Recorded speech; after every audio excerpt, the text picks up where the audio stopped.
Folks, welcome to the Planning and Land Use Management Committee. It's Tuesday, February 24th. We've been joined by the Honorable Councilmember Jose Sar. Our agenda should be relatively smooth, but we'll see. I think the last time I said that, I regretted it. We have to do quite a few items, and I know our speaker cards seem to be fairly thin, so that's depends what perspective you have, right? That's good or bad. But we have a guest with us today, and that would be Ms. Sophia Chang, who is a candidate. Come on up to the West Los Angeles APC for the term ending June 30th, 2013. Welcome, Ms. Chang, and I just would ask if you could just introduce yourself, give us a little bit of your background, and what would be your objectives as a person who would be sitting on this West Area Planning Commission. Good afternoon, Councilmember Reyes. Thank you for having me. My name is Sophia Chang, and by way of background, I was born and raised in Lancaster, California. I moved to LA when I started undergrad at UCLA. I moved away for graduate school but came back to work, and I'm now an associate in mergers and acquisitions at Jones Day, a law firm.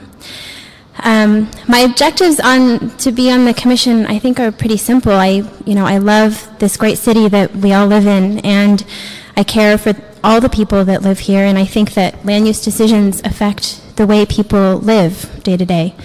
And I think it would be important to hear people out and their concerns, and as a commissioner, decide fairly and reconcile differences.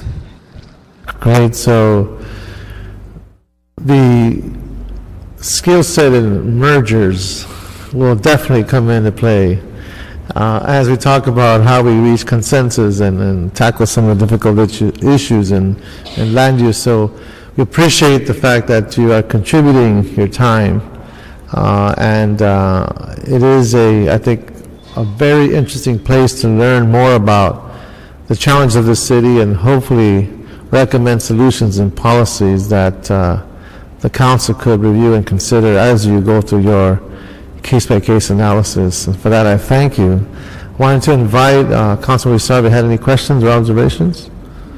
Okay. I asked you to speak first because I wanted to make sure our Director of Planning, Gail Goldberg, was also going to learn more of you. And so I'd like to move that we recommend Ms. Chang to the Planning Commission. You have a second on that? Second. So that'll be the action of this committee. When do you think? Right now we have her scheduled for March 4th. March 4th? Yes. And she's aware of the date. The day after March 3rd. Yes. A day of election. Okay. But we started to schedule on the 3rd. Okay. So I believe there are forms that need to be submitted beforehand.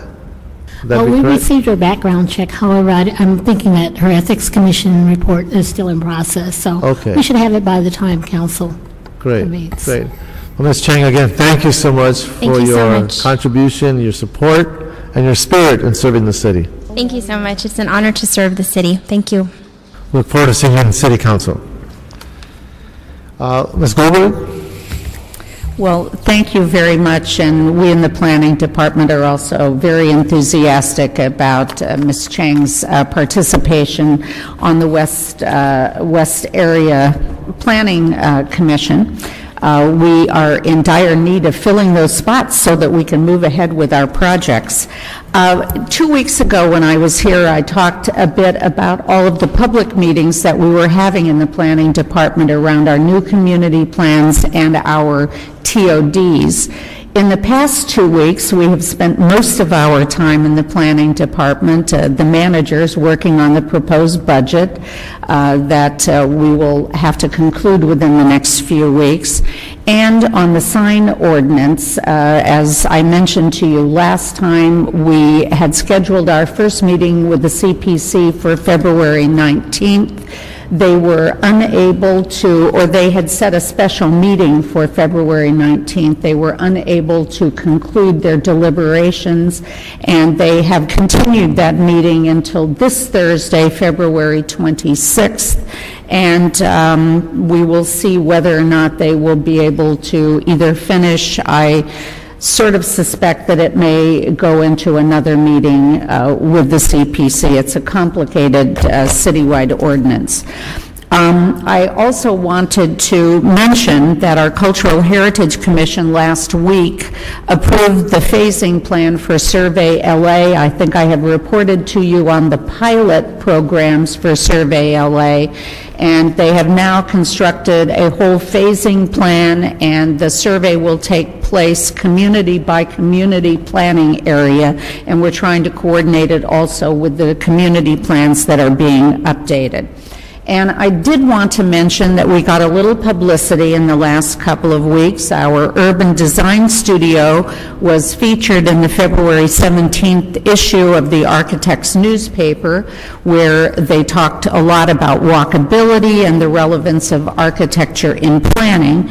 And also, this last issue of the American Planning Association had an extensive article on the many cities throughout the country that are working on repositioning old industrial land, and Los Angeles is one of the featured cities in that. But we are working hard on a range of issues, and I look forward to coming back and telling you more. The process of the billboard, a verbal motion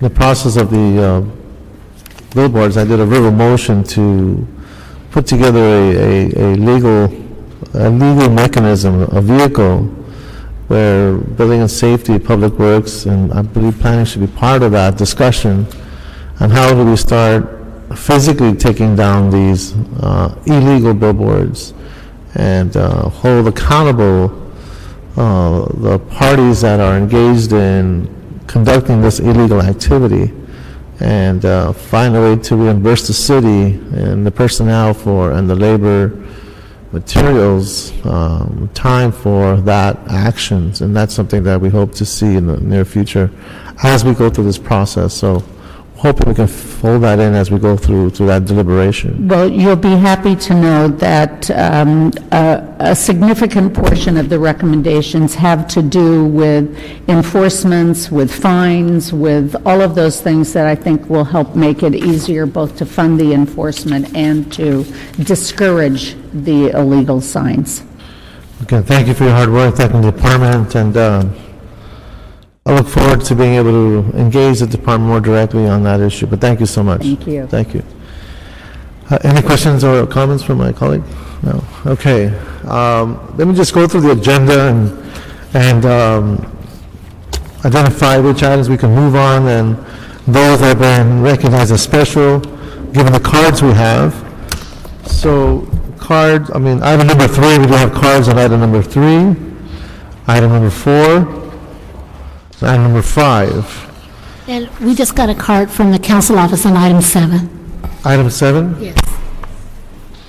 And just so you'll know, Chair, for item 2, we got a request for approval of the item with an amendment to the motion moving clause. So you may want to take that item. Okay, we'll take that up as soon as I go through the rest of the agenda, but that'll be our next step. At this point, we'd like to state that 8A and 8B will be continued to March 24th in council for April 8, 09. Number 6, we can move on consent. Number 7, I just notified that someone wants to speak on that item.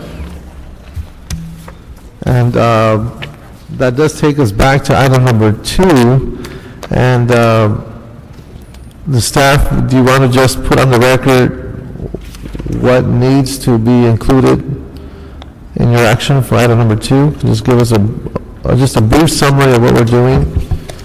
And Good afternoon, Chairman and Council Member. there has been some revision to the last clause of the therefore clause, which calls the planning department to do the work in cooperation with other departments. And I think Barbara has received the final version from the council office. And so we'd like to put that forward. So you're going to identify the different departments that need to be included in your instructions? Yes. Okay. And this essentially is the instructing the planning department to work with the housing authority of the city of LA to initiate a specific plan for the proposed Jordan Downs public housing redevelopment plan. Yes, Councilman. Okay. So that will be the action of this committee, and we'll adopt it with the recommended changes. Thank you. Have a second on that? Second. Thank you. Okay. Item number 3. Roberto? Yes, Councilman. It's a motion Reyes Huizar. It's directing planning and GSD and the Future Revitalization Corporation, LA River Revitalization Corporation, to report with recommendations for the reuse of the Lincoln Heights Jail. Okay. Good afternoon, Claire Bowen, City Planning. I just wanted to make you aware that the jail site is located within the Cornfield Arroyo Seco specific plan, something we've been working on with the community over the last year. We're moving that plan forward to a scoping meeting on March 16th. The notice of preparation for that is being issued on this Friday. I think it's just important to be aware of that, just so people are aware that as we move the specific plan forward, that becomes a venue for us to be able to continue to have conversations with the community about what the future uses of that jail site might be in terms of how that can help support the efforts, the vision for that specific plan as a very vital mixed-use area. So we'll continue to have conversations with the jail so we can ensure that the community-serving uses that are there today, such as the recreation center as well as the theater, might have a particular place in the site. So there's also, I think it's important to note that there's a lot of public properties within the specific plan. We'll be looking at all of those as we move forward and looking at the jail specifically.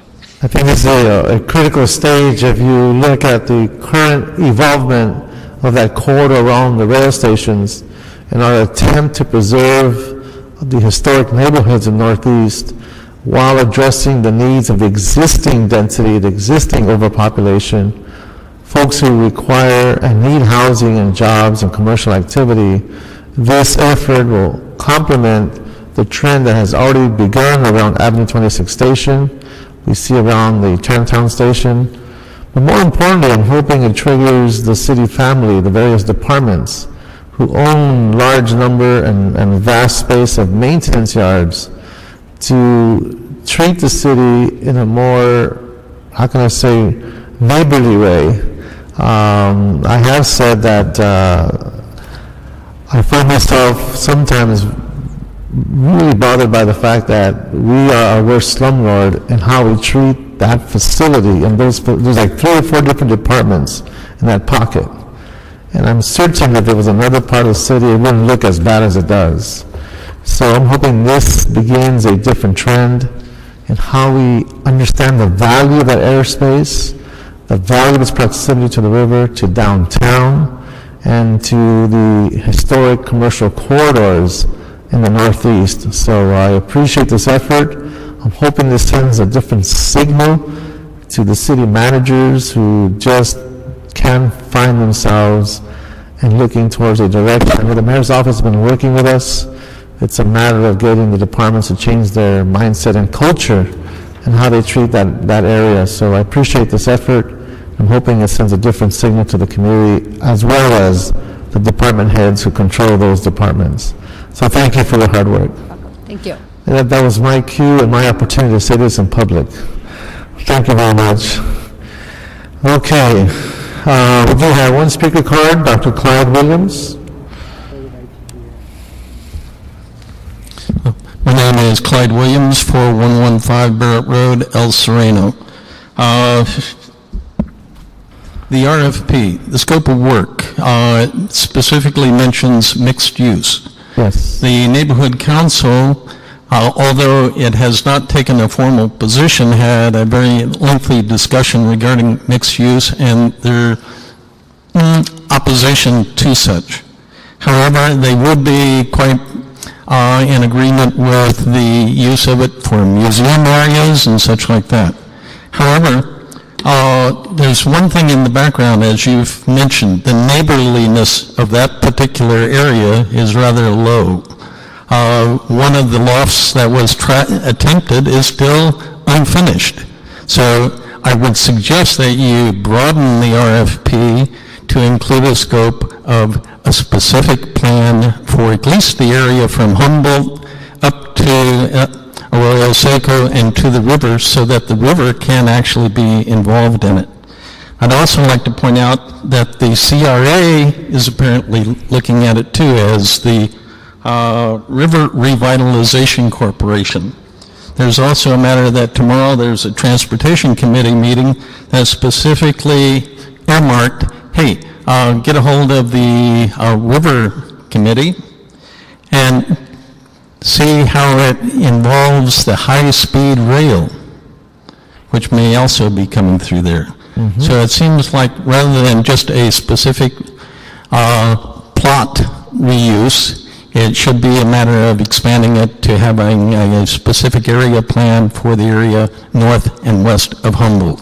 Thank you. Mr. Williams, you should, just for your information, you're looking at 15 years of planning work evolving, so it's not a plot-by-plot strategy. The conversion of the old rail yards into parks, the specific plan itself, folded into the Alley River Master Plan, folded into the Arroyo Seco Plan, folded into the Bike Path Plan, folded into the rail stations, all complement each other for a bigger vision. This is understanding that we have a huge price tag on that building to clean it up. And so in economic times such as we're having now, we need to be very creative how we approach that. And on the Humboldt site, we are putting together a strategy to complete that project so it doesn't stand idle much longer. So we appreciate your concern on that. Well, as a part of the RFP, you might include coordination with the Neighborhood Council of Lincoln Heights. Thank you. Thank you, sir. Okay, so we can move on that item. We can adopt that. Thank you, sir. What is the committee action you're approving? We're approving the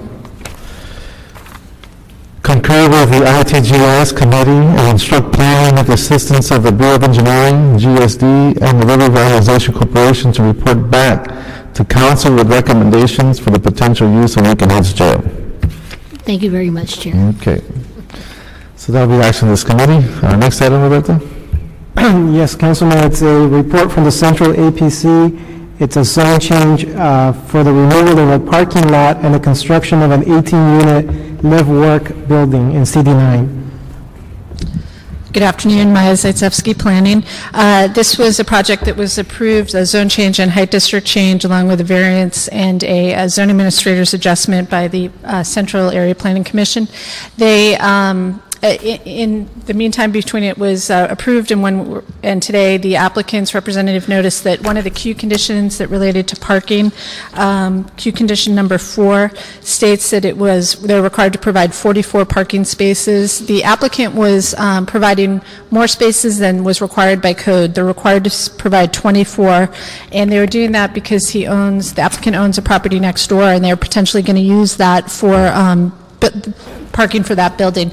But I'm recommending that you amend queue condition number 24 so that we're not requiring them to provide that, so it'll just be 24 spaces instead of 44. And otherwise, they recommended a change in a finding for the zoning administrator's adjustment, but because that's not before you, we're not going to be changing that today, and it's regarding the location of the open space. Okay, so the specific change requesting today is modifying queue condition number 4. Regarding parking. Okay. 24 spaces instead of 44 spaces. And this discussion has has included the council office as well as the principal parties? Yeah, they're here today if you want. Okay, thank you. Let me bring up those folks in the cards. So we have with us, I believe it's, we have two persons, Quinn Tang and Michael Jimenez. So, are you guys going to do it? Yeah, I'll speak on behalf of myself and Michael Jimenez. We represent the applicant 857 Traction LP, and we support the recommendation that Ms. Zaitzeski just mentioned about changing the parking queue condition, and we appreciate your consideration of the project and our request for a zone change. I can answer any questions you may have. I think it's pretty straightforward. Thank you. Okay, thank you. Thank you very much. Mr. Fisher.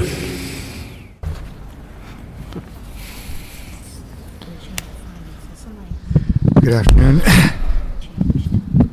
Greg Fisher, Office of Councilman Jan Perry. This project has been a multi-year effort that started in the planning department probably 4 or 5 years ago, and the council office worked very closely with the planning department to come up with the solutions that are before you, and are very pleased to support them. Great, Mr. Fisher. Thank you. Very concise, very short. That's great. Okay, so with the proposed amendments, we can move on this item. Second. I have a copy of amendment that includes the changes requested on queue condition number 4, but also asked for the request for modification of the finding, which I understand is not going to be a part of the change now. So we will request a new ordinance for the queue condition. Right, so can we make sure we're very specific as to what we're doing? Okay, yeah, so we're only modifying queue condition number 4, so the ordinance that might include the findings for the ZAA, we won't be modifying that language in the zoning administrator's adjustment. That's correct. Yeah. Okay, we're on the same page. Okay, we'll do the action of this committee. Okay. Thank you very much. Next item, Roberto. Yes, Councilman, it's a City Planning Commission draft ordinance to amend the Hollywood SUD in CD 4, 5, and 13.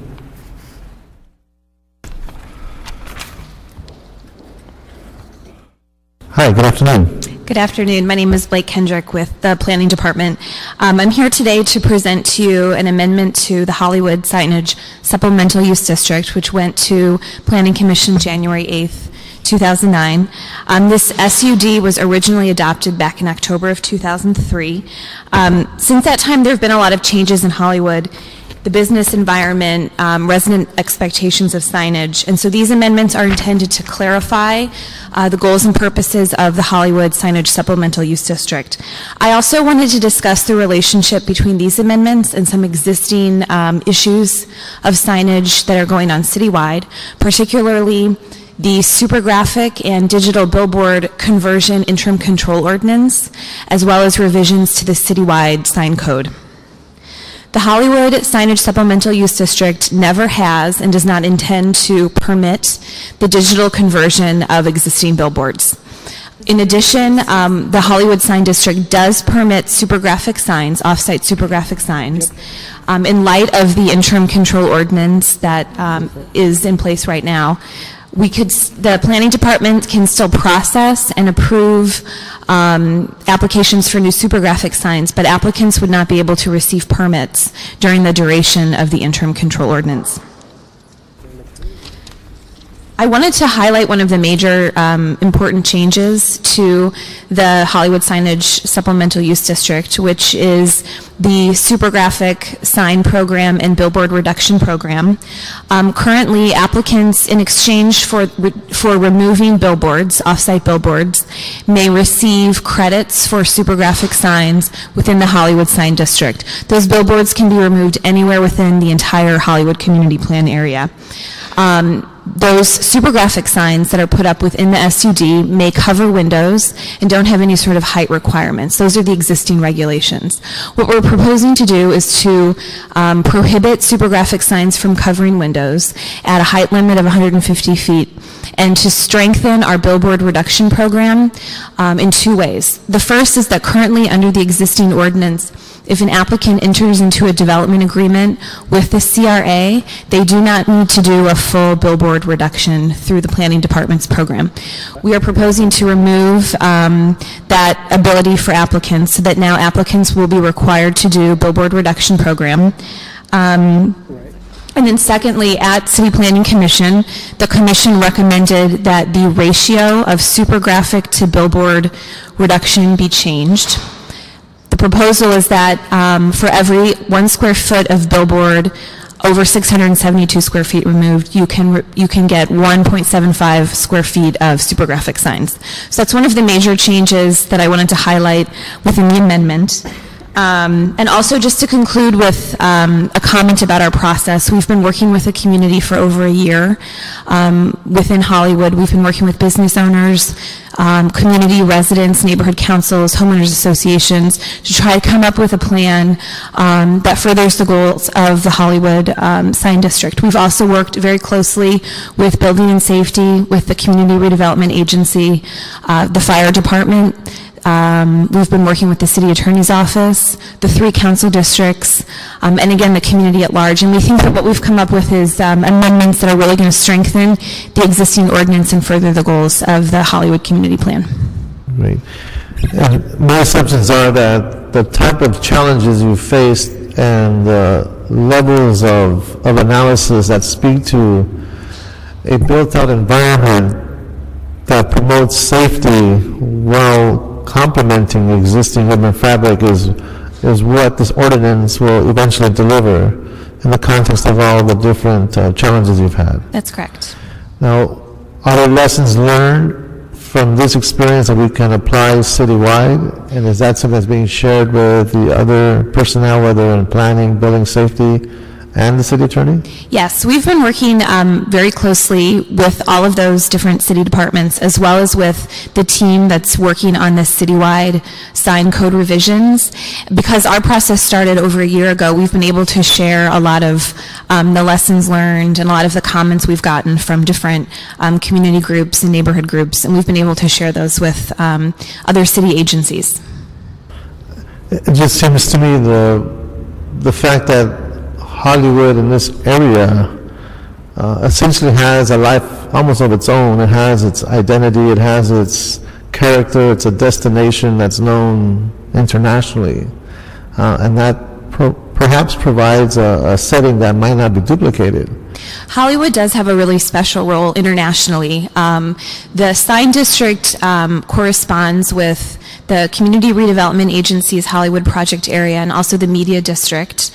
Again, it's internationally known as an entertainment destination. So Hollywood really does have a special place in terms of signage. And through our conversations with the community, we really felt that the community understood that and was very receptive to the concept that Hollywood is a special and different place and did deserve to have signage regulations that encouraged innovative, creative sign types. But it does lead to the possibility that other areas could identify themselves in their own special way, have their own nuances, their own characteristics that could be celebrated under the guise of a complementary sign district that does not impede or take away from the character of the bedroom communities that are within the city. Mm-hmm, that's correct. Okay, so I just want to make sure the discussion continues in a constructive fashion, because I think there's ways to balance these issues out, and I appreciate your hard work. Any questions or comments from my colleague? Okay. Thank you very much, and we'll call up, we have a couple of cards on this item. We have Sherry Brunswick. I'm sorry if I butchered your name. And then we'll have Laurel Hume from the district.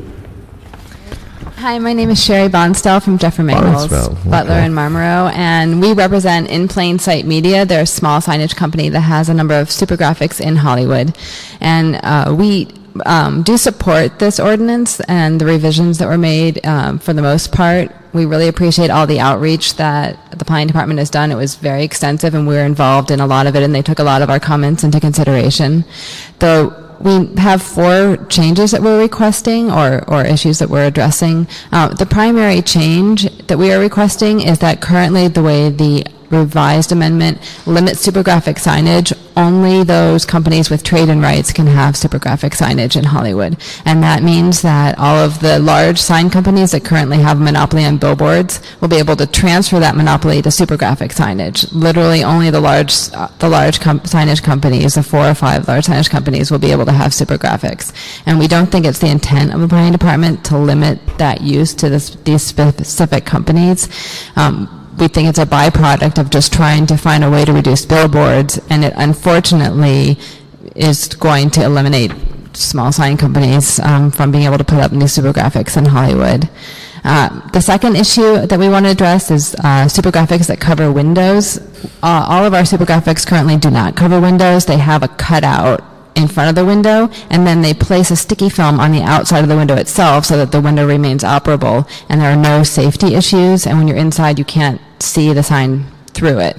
So we don't believe that these signs are actually covered by the ordinance. We think that they would still be allowed, but we just want to clarify what you think is actually covering windows on a lot of these large buildings is really cutouts with sticky film that you can't see from the street level. Our final... Does the ordinance allow and address the concerns you are raising at this time? Well, the way that the ordinance addresses it is it states it allows supergraphics that do not cover windows. So as long as you cut out the window, technically you would be fine. Is that your interpretation? And it's my interpretation that ours do that, but I don't think it's necessarily the planning department's determination. Okay, do we have to wordsmith this now?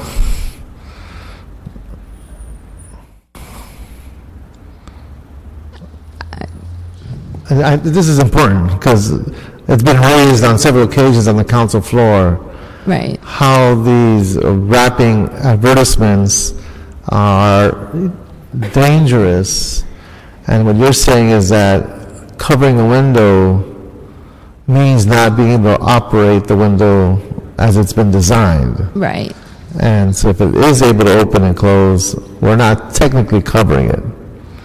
Right, because we do have cutouts from the sign itself, and what's being put on is actually...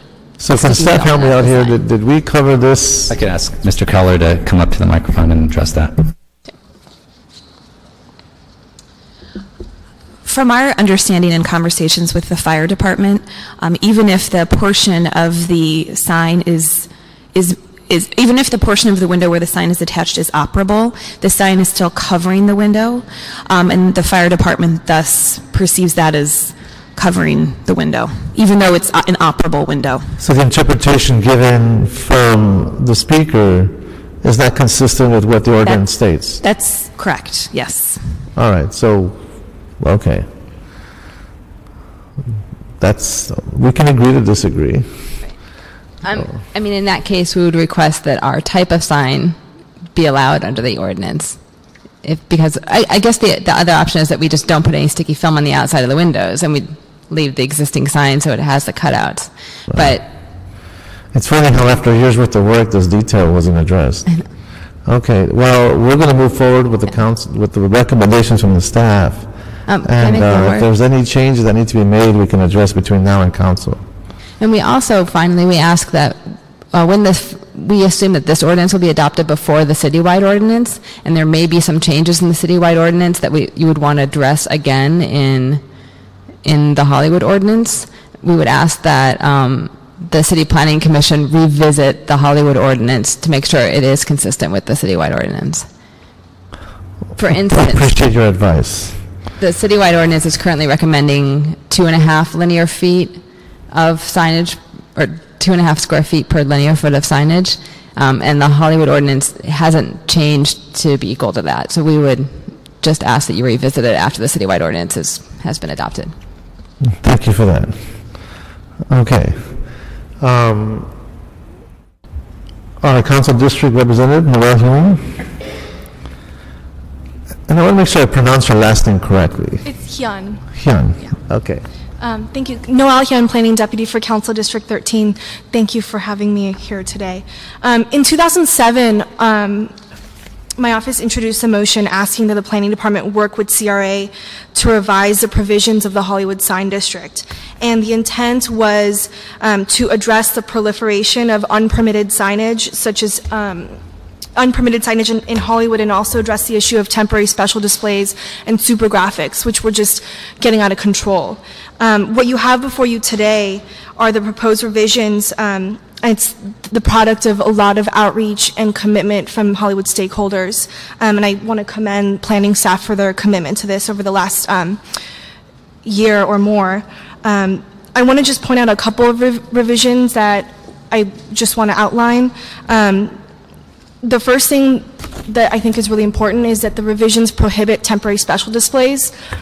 In Hollywood, temporary special displays were originally conceived so that movie premieres at theaters, for example, Grauman's Chinese or the El Capitan, could publicize those openings. However, because the city is very restricted in what kind of content we can and cannot allow, temporary special displays got out of control and were used as a way to put up super graphics almost anywhere. The revision proposes to prohibit that, and we also propose a 150-foot height limit for super graphics in order to protect historic view sheds and sightlines in Hollywood, because there were concerns from people who were living in the Hollywood Hills that they were able to see these oversized graphics from their homes. The 150-foot height limit is aligned with the historic height of the height of the historic district, and so would address that issue. And with respect to the regulation on window coverage, the council member supports prohibiting window coverage. Not only is it a fire life and safety issue, it's also an aesthetic issue, as well as a quality of life issue for people who are living in these buildings. So we agree with the planning staff interpretation of the code. Okay. And we also want to just support the proportional billboard takedown requirement. So I'm here again to express our support of the planning staff recommendation. Well, good work. I'm glad the district is on top of this and able to assert the various policies that we need to hear, and I appreciate your hard work. Thank you. Okay, great. So we could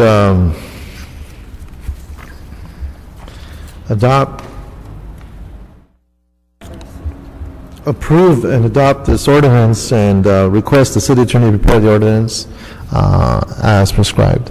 I need clarification with city attorney that the ordinance has been signed off by the director of planning. Is that an ordinance that the director can sign off on, or do you have to prepare that ordinance?